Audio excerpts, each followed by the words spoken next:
Operation లేకుండా మోకాలు మరియు నడునొప్పులకు అత్యాధునిక చికిత్స. చిన్న ఇంజెక్షన్ తో పరిష్కారం. Elites pain and pain management.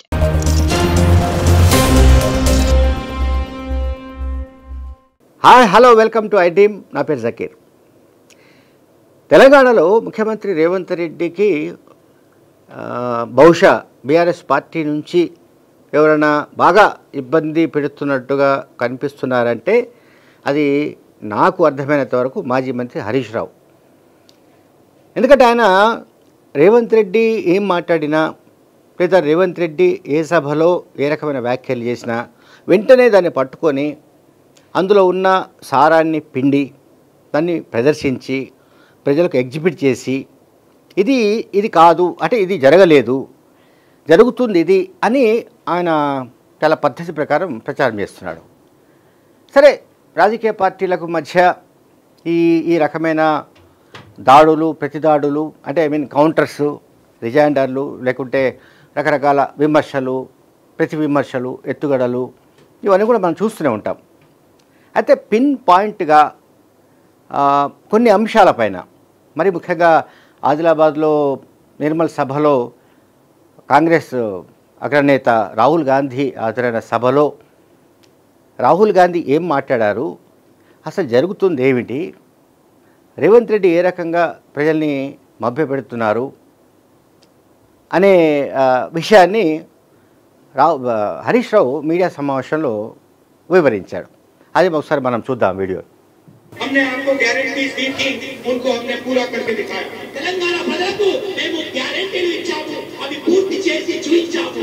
महिलाओं के बैंक अकाउंट में 2500 रुपए हर महीने తెలంగాణ सरकार डालती है. తెలంగాణలో ఉన్న మహిళలకు 2500 రూపాయలు వాళ్ళ బ్యాంక్ అకౌంట్ లో నేరుగా వేస్తున్నది. 30,000 रुपए साल के आपके बैंक अकाउंट में जाते हैं.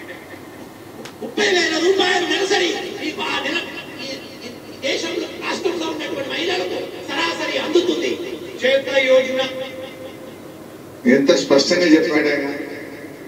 రాష్ట్ర ప్రజలకు హామీ ఇచ్చిన గ్యారెంటీలు అన్ని రాష్ట్రంలో అమలవుతున్నాయి. ఒకటి.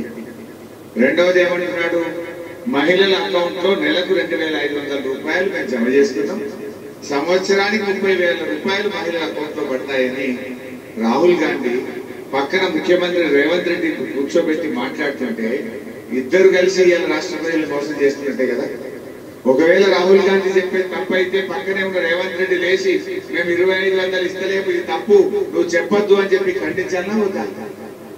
ఇద్దరు కలిసి కూర్చొని ఇయ్యని 2,500 రూపాయలు రాష్ట్ర మహిళలకు ఇస్తున్నామని, 6 గ్యారెంటీలు అమలు చేస్తున్నామని ఈ రోజు ఈ రాష్ట్ర ప్రజల్ని కాంగ్రెస్ పార్టీ మరోసారి గురిడి గుర్తించాలని చూస్తున్నారు.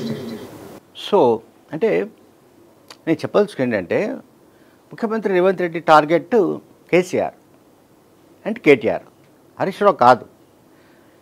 కానీ హరీష్ రావు గడిచిన అంటే బీఆర్ఎస్ ఓడిపోయిన తర్వాత మనం గమనిస్తే తెలంగాణ పాలిటిక్స్లో that to be with in the BRS పార్టీలో ఆయన డైనమిజం కనిపిస్తోంది. And dynamism in the sense అంటే క్రియాశీల పాత్ర పోషిస్తున్నట్టుగా మనకు అర్థమవుతుంది. ఒకటి, స్టార్ క్యాంపెయినర్గా ఉన్న వాళ్ళల్లో ఇవాళ కేసీఆర్, కేటీఆర్, హరీష్ మినహా ఆ పార్టీలో మరొక స్టార్ క్యాంపెయినర్ లేరు. అందువల్లనే మొన్న ఖమ్మం పార్లమెంటరీ నియోజకవర్గంలో కూడా ప్రచారానికి వెళ్ళొచ్చారు. అలాగే మెదక్ పార్లమెంటరీ కాన్స్టిట్యున్సీ అయితే మొత్తం తన భుజాలపైన వేసుకొని ఆయన ప్రచారం చేస్తున్నాడు. ఇవన్నీ చూస్తున్నాం. అంటే ఇప్పుడు రేవంత్ రెడ్డిని టార్గెట్ చేయాలి బీఆర్ఎస్ వైపు నుంచి, అంటే నేను బీఆర్ఎస్ యాంగిల్ నుంచి చెప్తున్నాను. రేవంత్ రెడ్డిని టార్గెట్ చేయాలి అంటే రేవంత్ రెడ్డి ఎప్పుడు ఏమి మాట్లాడినా, ఎప్పుడు ఏ రకమైన స్టేట్మెంట్స్ ఇచ్చినా వెంటనే వాటిని అందిపుచ్చుకొని దాన్ని వెంటనే ఎక్స్పోజ్ చేయడం అనేది ప్రతిపక్షానికి సంబంధించిన ఒక బాధ్యత. అంటే అధికార పార్టీకి వ్యతిరేకంగా ప్రతిపక్షం ప్రోయాక్టివ్గా ఉండాలి అని అంటే ఈ రకమైన నాయకత్వ లక్షణాలు ఉండాలని బీఆర్ఎస్లోనే సహజంగా ఒక చర్చ జరుగుతూ ఉంటుంది.